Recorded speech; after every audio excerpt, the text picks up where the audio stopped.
Chapter 14 Understanding Partition Politics, Memories, Experiences 1. Some partition experiences. 2. A momentous marker. Partition or Holocaust. The power of stereotypes. 3. Why and how did partition happen? Culminating point of a long history. The Provincial Elections of 1937 and the Congress Ministries.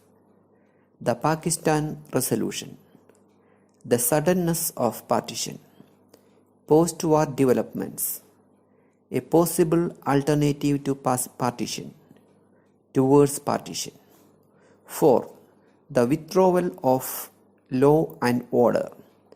The one-man army. 5. Gendering partition. Recovering women. Preserving honor. 6. Regional variations. 7. Help, humanity, harmony. 8. Oral testimonies and history. Introduction. This chapter will examine the history of the partition of British India, why and how it happened, experiences of ordinary people during the period 1946 to 50 and beyond. The history of these experiences can be reconstructed by talking to people and interviewing them, that is, through the use of oral history. At the same time, it will point out the strength and limitations of oral history. 1. Some partition experiences. 3 incidents narrated by people to a researcher in 1993. Oral history. The informants were Pakistanis. The researcher was Indian. The job of this researcher was to understand how those who had lived more or less harmoniously for generations inflicted so much violence on each other in 1947. Incident 1. Researcher's first story. I am simply returning my father's curse, his death. The Indian researcher visited to the History Department Library of Punjab University, Lahore, Pakistan, in the winter of 1992. The librarian Abdul Latif helped him a lot. Researcher asked, Latif Sahib, why do you go out of your way to help me so much? Abdul Latif replied that his family belonged to Hindu-dominated village of Jammu.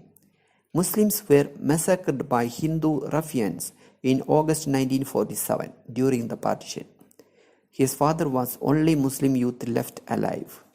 A neighboring Hindu old lady saved his father. A group of armed Hindu hoodlums appeared in the night. His father lied down as if dead, among other dead bodies. Hindu lady already dumped a number of bodies on him. His father managed to escape to Sialkot in the morning. Abdul Latif said to researcher, I help you because that Hindu Mai helped my father. I am simply returning my father's curse, his death. Incident 2. Researcher's second story. For quite a few years now, I have not met a Punjabi Mussalman. The Indian researcher visited a youth hostel in Lahore, Pakistan for accommodation. The youth hostel manager Iqbal Ahmad told a story related to India. In the early 1950s, he, the manager, was posted at Delhi as a clerk at the Pakistani High Commission. He had been asked by a Lahori friend to deliver a rukka, a short handwritten note, to his erstwhile neighbor who now resided at Paharganj in Delhi. One day, he rode out on his bicycle towards Paharganj and met a Sikh cyclist, and he asked him in Punjabi, Sardarji, the way to Paharganj, please. After understanding that he was a Punjabi Muslim from Pakistan, the Sikh gave him a mighty hug.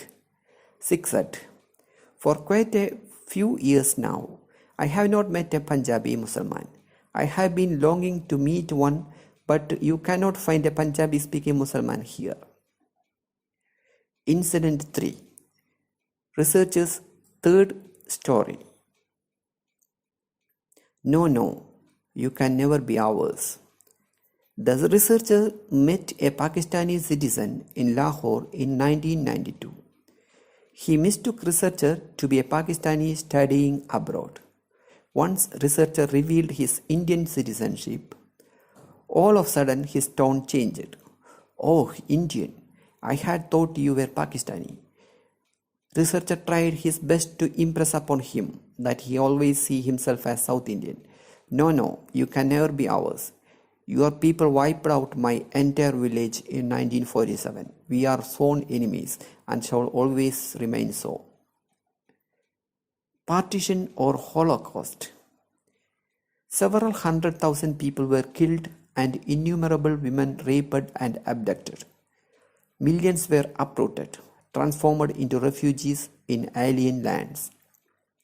Estimate of casualties vary from 200,000 to 500,000 people.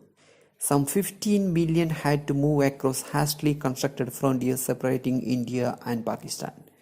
The boundaries between the two new states were not officially known until 2 days after formal independence. They were rendered homeless, suddenly lost all their immovable property and most of their movable assets. Separated from many of their relatives and friends as well, from their houses, fields and fortunes, from their childhood memories, stripped of their local or regional cultures. They were forced to begin picking up their life from scratch. Other expression instead of simply partition.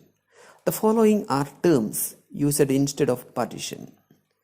A more or less orderly constitutional arrangement. An agreed upon division of territories and assets. A 16-month civil war. The survivors themselves have often spoke of 1947 through other words. Martial law, Mara Mari, killings, and Rola or Khallar, disturbance, tumult, uproar. Was partition incidents a Holocaust? Is this usage appropriate? Holocaust means destruction or slaughter on mass scale. Speaking of killings in 1947, the term Holocaust was used. The term Holocaust in a sense captured the gravity of what happened in the subcontinent in 1947, something that the mild term partition hides. It also helps to focus on why partition, like the Holocaust in Germany, is remembered and referred to in our contemporary concerns so much. Why it is not a Holocaust as in Nazi Germany. In 1947 to 48, the subcontinent did not witness any state-driven extermination as was the case with Nazi Germany. The Nazi Germany, various modern brutal techniques of control and organization had been used. The ethnic cleansing in India was carried out by self-styled representatives of religious communities rather than by state agencies. 2. The power of stereotypes. Partition generated memories, hatreds, stereotypes and identities that still continue to shape the history of people on both sides of the border. A stereotype is an overgeneralized belief about a particular category of people. Examples of stereotypes: India haters in Pakistan, Pakistan haters in India. Some Indians believe Muslims are cruel, bigoted, unclean, descendants of invaders, while Hindus are kind, liberal, pure, children of the invaded. Some Pakistanis feels that Muslims are fair, brave, monotheist and meat-eaters, while Hindus are dark, cowardly, polytheist and vegetarian. R.M. Murphy, journalist. Every myth in these constructions have been systematically critiqued by historians. The relationship between Pakistan and India has been profoundly shaped by this legacy of partition. Perceptions of communities on both sides have been structured by the conflicting memories of those momentous times. Why and how did partition happen? Culminating point of a long history. Argument 1. There was a long history of Hindu. Some historians suggest that Muhammad Ali Jinnah's two-nation theory can be projected back into medieval history connected to the long history of Hindu-Muslim conflict throughout medieval and modern times. What is the problem with this argument? 1. Such an argument does not recognize that the history of conflict between communities has coexisted with a long history of sharing and mutual cultural exchange. 2. It also does not take into account the changing circumstances that shape people's thinking. Argument 2. Partition is a culmination of a communal politics. They suggest that separate electorates for Muslims created by the colonial government in 1909 and expanded in 1919 crucially shaped the nature of communal politics. Role of separate electorates. Separate electorates meant that Muslims could now elect their own representatives in designated constituencies. This created a temptation for politicians working within this system to use sectarian slogans and gather a following by distributing favors to their own religious groups. Congress accepted separate electorates in the Lucknow Pact 1916. Was it a wrong step? The Lucknow Pact of December 1916 was an understanding between the Congress and the Muslim League, controlled by the UP-based Young Party. The Congress accepted separate electorates. The pact provided a joint political platform for the moderates, radicals, and Muslim League. Music before mosque. The cow protection movement, Shuddhi movement after 1930s. Music before mosque.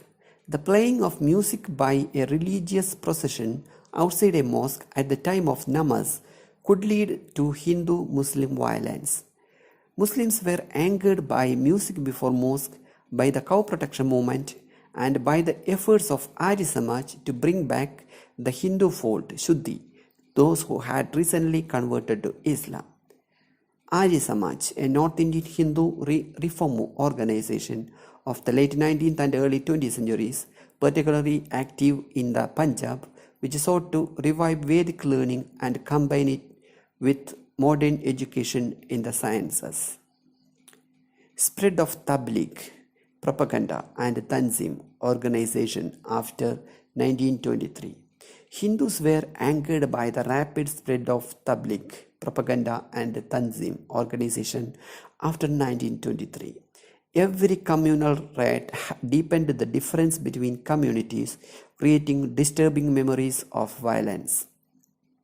Conclusion. As the protagonist of Gam Hawa, a film on partition, puts it, communal discord happened even before 1947, but it had never led to the uprooting of millions from their homes. Partition was qualitatively different phenomenon from earlier communal politics. To understand it, we need to look carefully at the events of the last decade of British rule. What is communalism? There are many aspects to our identity.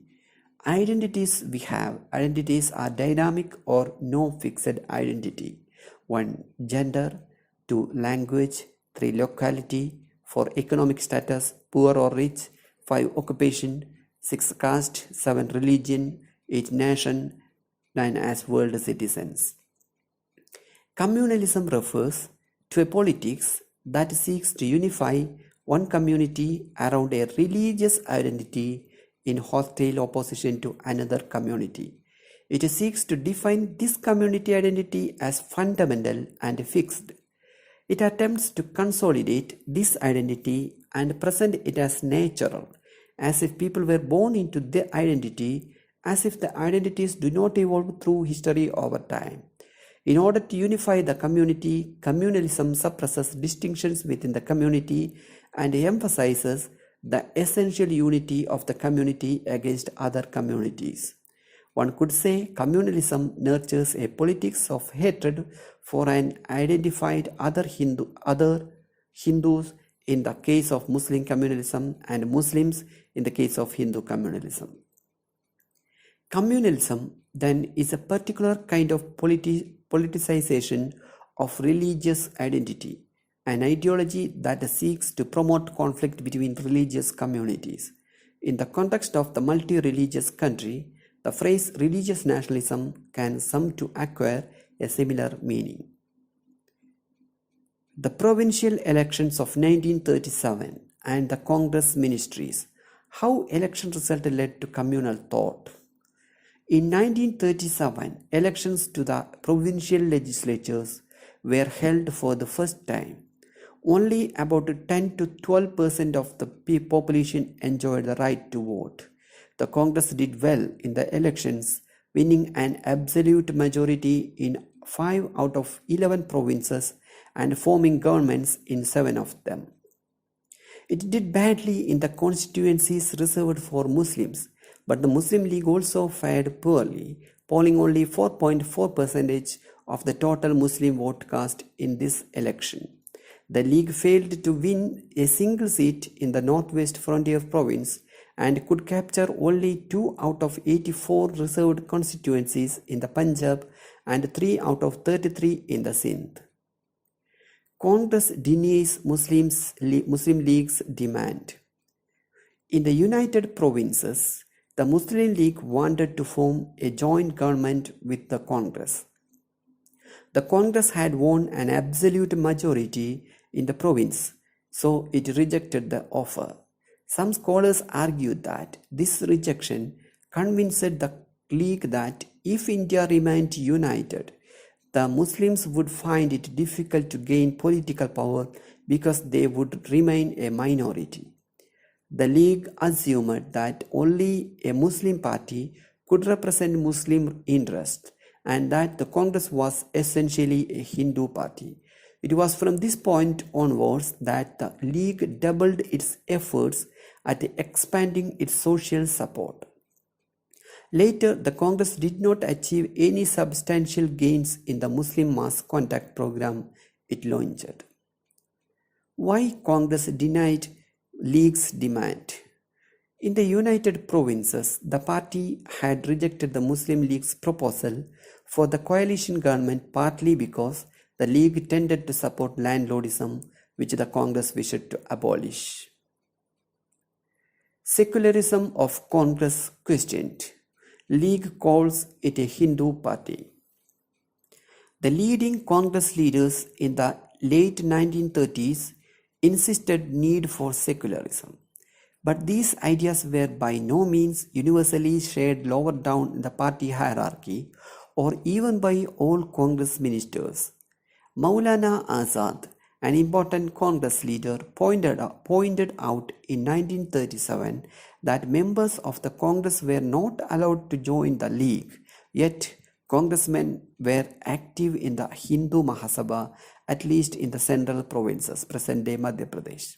Only in December 1938 did the Congress Working Committee declare that Congress members could not be members of the Mahasabha. Hindu Mahasabha, founded in 1915. The Hindu Mahasabha was a Hindu party that remained confined to North India. It aimed to unite Hindu society by encouraging the Hindus to transcend the divisions of caste and sect. It sought to define Hindu identity in opposition to Muslim identity. Role of RSS. The Rashtriya Swayamsevak Sangh (RSS) spread from its Nagpur base to the United Provinces, the Punjab and other parts of the country in the 1930s.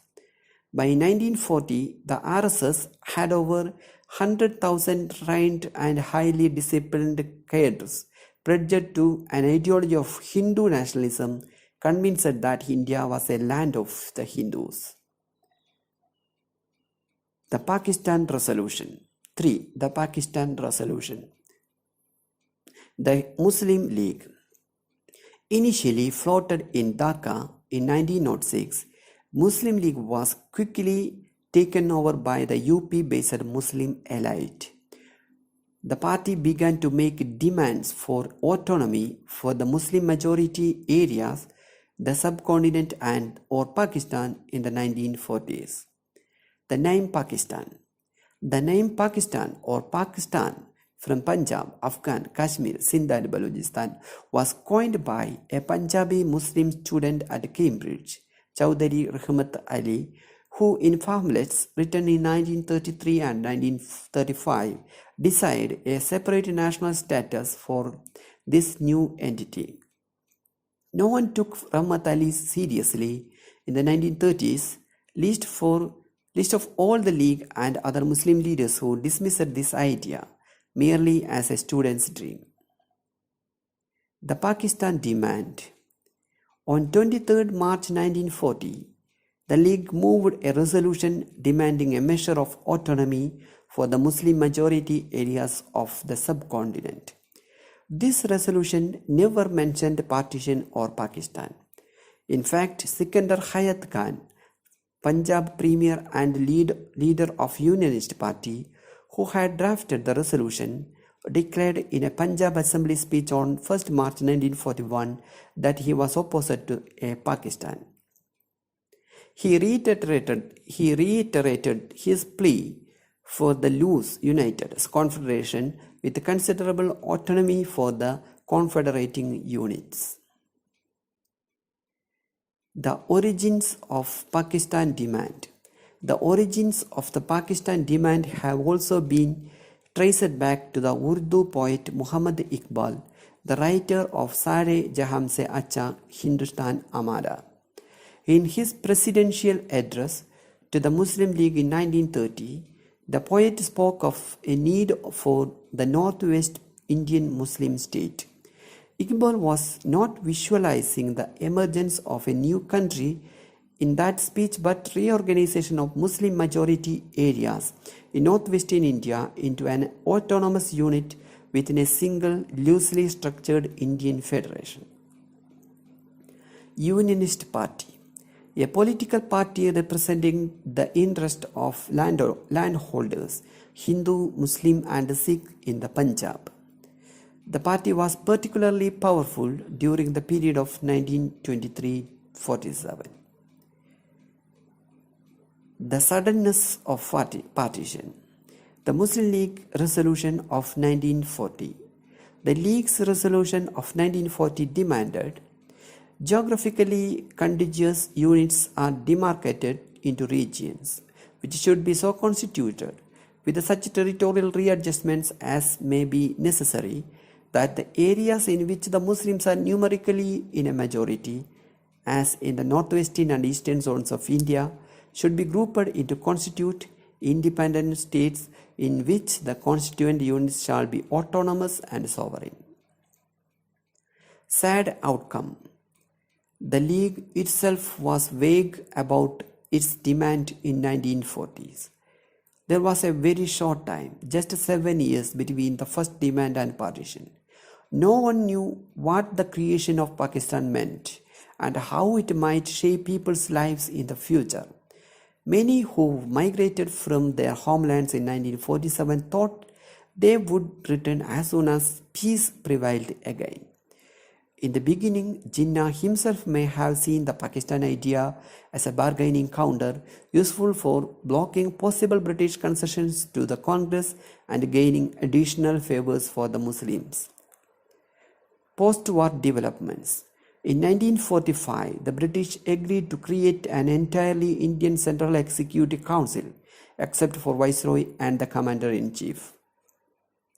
Discussions about the transfer of power. Discussions about the transfer of power broke down due to Jinnah's demand. Jinnah's demands: 1. League had an absolute right to choose all the Muslim members of the Executive Council. Two, that there should be a kind of communal veto in the council with the decisions opposed by Muslims needing a two-thirds majority. Why Jinnah's first demand is considered an extraordinary demand League to choose all Muslim members.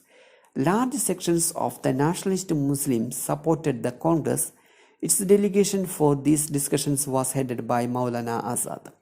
West Punjab members of the Unionist Party were largely Muslims, so League's demand considered extraordinary. Provincial elections of 1946. The League's success in the seats reserved for Muslims. Provincial elections were again held in 1946. The Congress swept the general constituencies, capturing 91.3% of the non-Muslim vote. The League's success in the seats reserved for Muslims was equally spectacular. It won all 30 reserved constituencies in the center with 86.6% of the Muslim vote and 442 out of 509 seats in the provinces. Only as late as 1946, therefore, did the League establish itself as a dominant party among Muslim voters, seeking to vindicate its claim to be the sole spokesman of India's Muslims.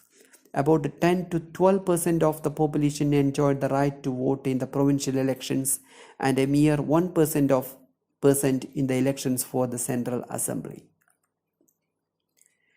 A possible alternative to partition. Cabinet Mission Plan, 1946. In March 1946, the British Cabinet sent a 3-member mission to Delhi. The Cabinet Mission toured the country for 3 months and recommended a loose 3-tier confederation. Recommendation of Cabinet Mission. 1. India was to remain united. 2. India was to have a weak central government controlling only foreign affairs, defense and communications. 3.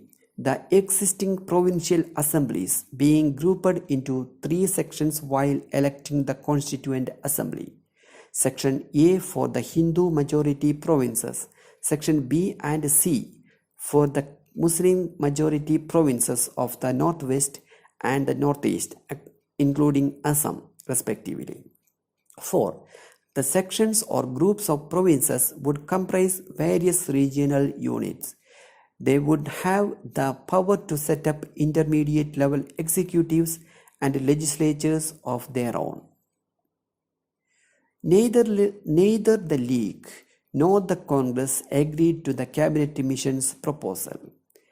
The League wanted the grouping to be compulsory, with the sections B and C developing into strong entities with the right to secede from the Union in the future.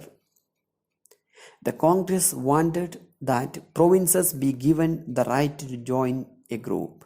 It was not satisfied with the mission's clarification that grouping would be compulsory at first, but provinces would have the right to opt out after the constitution had been finalized and new elections held in accordance with it. After the failure of Cabinet Mission, partition became more and less inevitable, with most of the Congress leaders agreeing to it, seeing it as tragic but unavoidable. Only Mahatma Gandhi and Khan Abdul Ghaffar Khan of Northwest Frontier Province continued to firmly oppose the idea of partition. Towards partition, direct action and communal riots. The Muslim League decided on direct action for winning its Pakistan demand. It announced 16 August 1946 as Direct Action Day.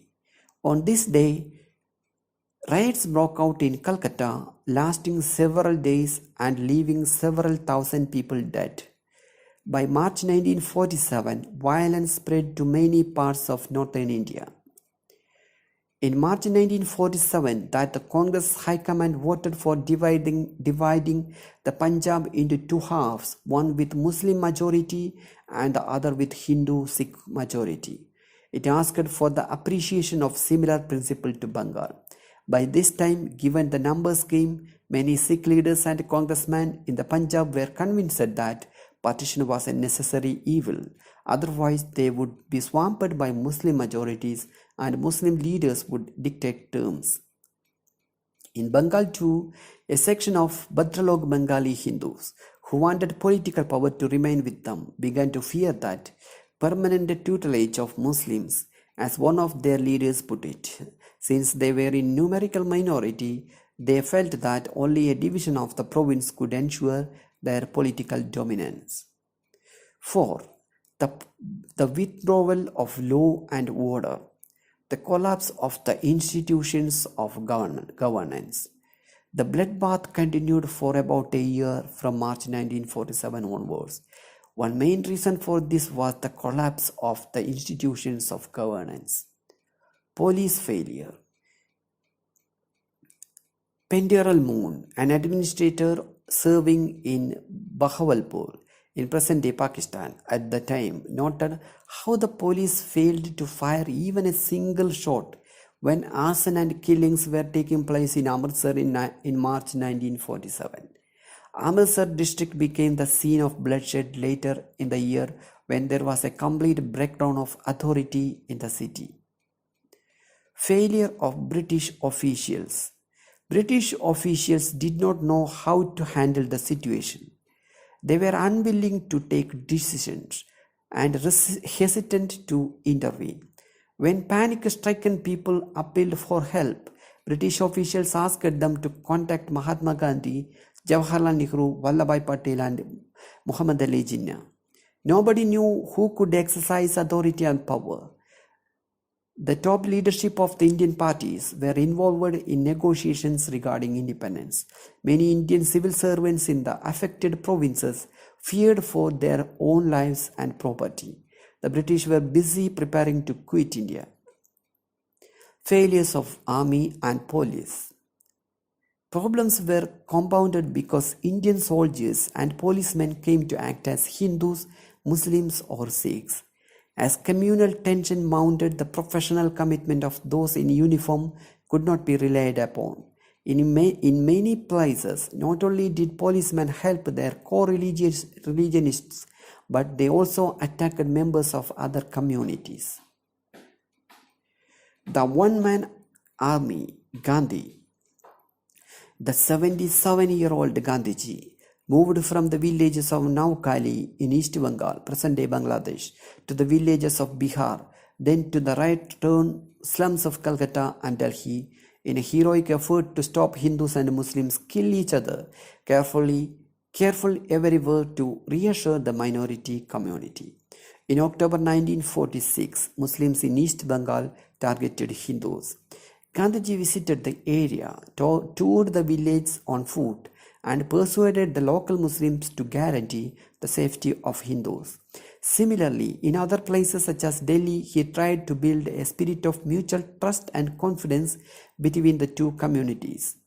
A Delhi Muslim, Shahid Ahmad Dehlavi, compelled to flee to a dirty, overcrowded camp in Purana Quilla, likened Gandhiji's arrival in Delhi on 9th September 1947 to the arrival of the rains after a particularly long and harsh summer. Dehlavi recalled in his memoir how Muslims said to one another, "Delhi will now be saved." On 28 November 1947, on the occasion of Guru Nanak's birthday, when Gandhiji went to address a meeting of Sikhs at Gurudwara Sisganj, he noticed that there was no Muslim on the Chandni Chowk Road, the heart of old Delhi. What could be more shameful for us? He asked during a speech that evening, that the fact that not a single Muslim could be found in Chandni Chowk. Gandhiji continued to be in Delhi, fighting the mentality of those who wished to drive out every Muslim from the city, seeing them as Pakistani. When he began a fast to bring about a change of heart, amazingly, many Hindu and Sikh migrants fasted with him. The effect of the fast was electric, wrote Maulana Azad. People began realizing the folly of the violence they had unleashed on the city's Muslims. But it was only Gandhiji's martyrdom that finally ended this macabre drama of violence. The world veritably changed, many Delhi Muslims of the time recalled later. 5. Gendering partition. 5.1. Recovering women. The experiences of ordinary people during the partition. During partition and violence, women were raped, abducted, sold, often many times over. They were forced to settle down to a new life with strangers in unknown circumstances. But later, the Indian and Pakistani governments took steps to recover women. Many were sent them back to their earlier families or locations. They did not consult the concerned women, undermining their right to take decisions regarding their own lives. According to one estimate, 30,000 women were recovered. Overall, 22,000 Muslim women in India and 8,000 Hindu and Sikh women in Pakistan in an operation that ended as late as 1954. The experience of a couple related to recovering women by Prakash in Punjabi Century, an autobiographical social history of colonial Punjab. A Sikh youth took away a young, beautiful Muslim girl from a massacring crowd during partition. They got married and slowly fell in love with each other. Gradually, memories of her parents, who had been killed, and her former life faded. A little boy was born. Soon, however, social workers and the police to recover abducted in the Sikhs. They made inquiries in Sikhs' home district of Jalandhar. The social workers reached Calcutta. Meanwhile, the couple's friends tried to obtain a stay order from the court, but the law was taking its ponderous course. From Calcutta, the couple escaped to some obscure Punjab village, but the police caught up them and began to question them. His wife was pregnant. The Sikh sent a little boy to his mother and took his wife to a sugarcane field. He made her as comfortable as he could in a pit while he lay with a gun waiting for the police, determined not to lose her while he was alive. In the pit he delivered her with his own hands. The next day she ran high fever, and in 3 days she was dead. He had not dared to take her to the hospital. He was so afraid the social workers and the police would take her away. Preserving honor. Ideas of preserving community honor came into play in this period of extreme physical and psychological danger. The notion of honor drew upon a conception of masculinity defined as ownership of Zan, women, and Zameen, land, a notion of considerable antiquity in North Indian peasant societies. Virility, it was believed, lay in the ability to protect your possessions, Zan and Zameen, from being appropriated by outsiders. The men feared that their women, wives, daughters, sisters would be violated by the enemy. They killed the women themselves. The other side of silence. Urvashi Bhattalia, in her book The Other Side of Silence, narrates one incident in the village of Towa Khalsa, Rawalpindi district. During partition, in this Sikh village, 90 women are said to have voluntarily jumped into a well rather than fall into enemy hands. The migrant refugees from this village still commemorate the event at Gurudwara in Delhi, referring to the death as martyrdom, not suicide. On 30th 13 March every year, when their martyrdom is celebrated, the incident is recounted to an audience of men, women, and children. What such rituals do not seek to remember are the stories of all those who did not wish to die and those who had to end their lives against their will. Regional variations. What was the partition like in Bengal, Uttar Pradesh, Bihar, Central India, and the Deccan? The near total displacement of Hindus and Sikhs eastwards into India from West Punjab and the almost all Punjabi speaking Muslims to Pakistan happened between 1946 and 1948.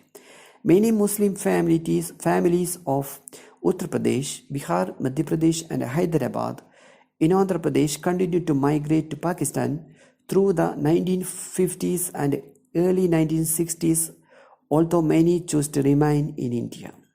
Most of these Urdu-speaking people, known as Muhajirs, migrants in Pakistan, moved to Karachi, Hyderabad region in Sindh, Pakistan. In Bengal, the migration was more protracted. Bengali division produced a process of suffering that may have been less concentrated but was agonizing. Unlike the Punjab, the exchange of population in Bengal was not near total. Many Bengali Hindus remained in East Pakistan, while many Bengali Muslims continued to live in West Bengal. Finally, Bengali Muslims or East Pakistanis rejected Jinnah's two-nation theory through political action, breaking away from Pakistan and creating Bangladesh in 1971-72. A common religion could not hold East and West Pakistan together. There is a huge similarity between the Punjab and Bengal experiences. In both these states, women and girls became prime targets of persecution. Attackers treated women's bodies as territory to be conquered. Help, humanity, harmony. Historians have discovered numerous stories of how people helped each other during the partition period. Stories of caring and sharing, of the opening of new opportunities and the triumph over trauma. The work of Kushdeva Singh and his visits to Karachi after partition in 1949. Kushdeva Singh, a Sikh doctor specializing in the treatment of tuberculosis, posted at Dharampur in present-day Himachal Pradesh. The doctor provided that rare healing, touch, food, shelter, love and security to numerous migrants, Muslim, Sikh and Hindu alike. Muhammad Umar wrote to Kushdev Singh, "With great humility, I beg to state that I do not feel myself safe except under your protection." Kushdev Singh wrote, "Love is stranger than hate," a remembrance of 1947. Here, Singh described his work as humble efforts I made to discharge my duty as a human being to fellow human beings. He speaks most warmly of two short visits to Karachi in 1949. Old friends and those whom he had helped at Dharampur spent a few memorable hours with him at Karachi airport. 6 police constables, earlier acquaintances, walked him to the plane, saluting him as he entered it. I acknowledged with folded hands and tears in my eyes. 8. Oral testimonies and history. Importance of oral history. History of partition constructed in this chapter on narratives, memoirs, diaries, family histories, first-hand written accounts. Millions of people viewed partition in terms of the suffering and the challenges of the times. Why oral testimony relevant? 1. Memories and experiences shape the reality of an event. One of the strengths of the personal reminiscence, one type of oral source, is that it helps us grasp experiences and memories in detail. It enables historians to write richly textured. It gives vivid accounts of what happened to people during events such as partition. 5. It gives the day-to-day experience of people. It is impossible to extract this kind of information from government documents. In the case of partition, government reports and files tell us little about the day-to-day experiences of those affected by government's decision to divide the country. 6. Oral history also allows historians to broaden the boundaries of their discipline. 7. It gives experience of the poor and the powerless. Example: A. Abdul Latif's father. B. The women of Toa Khalsa. C. The refugee who retailed wheat at wholesale prices, eking out a poultry living by selling the gunny bags in which the wheat came. D. A middle-class Bengali widow bent double over road laying work in Bihar. E. A Peshawari trader who thought it was wonderful to land a petty job in Cuttack upon migrating to India, but asked, "Where is Cuttack? Is it on the upper side of Hindustan or the lower? We haven't quite heard of it before in Peshawar." What are the drawbacks of oral history? Many historians still remain skeptical of oral history. 1. Oral data seem to lack correctness. 2. Lack of chronology. 3. Personal experience is unique. 4. Generalization difficult in oral history. 5. Oral accounts are concerned with the small individual experiences. 6. Loss of memory over time. 7. Oral data on partition are not automatically or easily available. Example: women experience during recovering. 8. Protagonists may not want to talk about intensely personal experience. A raped woman would not disclose it to a stranger. 9. Oral historians faces the daunting task of having to sift the actual experiences of partition from a web of constructed memories. Fiction, poetry, films related to partition. Fiction. Saadat Hassan Mando, Urdu short story writer. Book Sia Hashiye, Black Margins. Mando, Rajinder Singh Bedi, Urdu. Intisar Hussain, Urdu. Bisham Sahini, Hindi. Kamaleshwar, Hindi. Rahi Masum Raza, Hindi. Narain Bharati, Sindhi. Sant Singh Sikon, Punjabi. Narendranath Mitra, Bengali. Said Waliullah, Bengali. Lalitambika Andarjanam, Malayalam. Amitav Ghosh, English, and Babsi Sidhwa, English. Poetry. Amita Pritam, Punjabi. Faiz Ahmad Faiz, Urdu, and Dinesh Das, Bengali. Films. Ritik Ghatak, Meghe Daka Tara and Subarnarekha. M.S. Satyu, Garam Hawa, Govind Nihalani, Thomas. Play. He who has not seen Lahore has not been born. Directed by Habib Tanvir.